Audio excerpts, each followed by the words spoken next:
So I made the decision, jump out, and I felt with my stomach, and I realized I was still alive. So I stood up and started running into the thorny bushes for the rest of the night.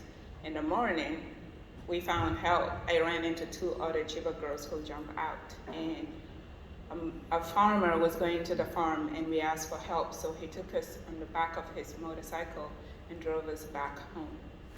Sadly, that whatever happened to the Chibok girls that in 2014 was not just the beginning. It was just the beginning for other kidnapping and school burnings and all of that. We have committed no crime. Our crime was to just go to school and get an education. And Boko Haram stands for Western education is a taboo. So school is a taboo, and they don't want us going to school, especially females. When they came to the school, though, I was very grateful that the male students were not at school, because the stories is that they kill the male students and then take the women away. Their belief is that if they kill all the Christian men, then the Christian women will have no choice but to marry Muslim women, and then that's how they their plan is to turn Nigeria into a Muslim country. And by killing the men, and that's how they get to their goals. I'm very grateful. Since that incident, I was able to be safe.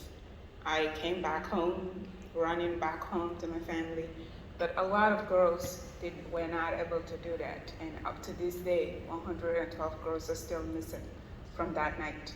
That's 7 years after.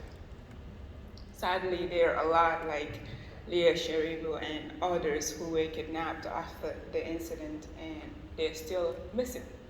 And of course, when you go to the government with complaints, they'll say they'll do something about it, but we never see what they're actually doing to help the Christians in Nigeria. Even during COVID, I was here in the US, of course, because I was going to school, and our number one worries was to stay at home and not spread COVID. Well, for people in Chibok, that's not the only worry.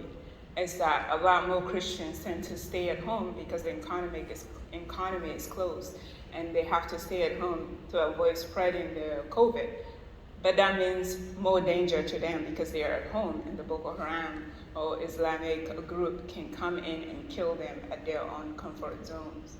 So it was a lot more scary and difficult for Christians in Nigeria during this pandemic time. Even when government sent help, Christians will go and fill out the form with Muslims, but sadly, only the Muslim people get the help that they need, and Christians never get any help from the government.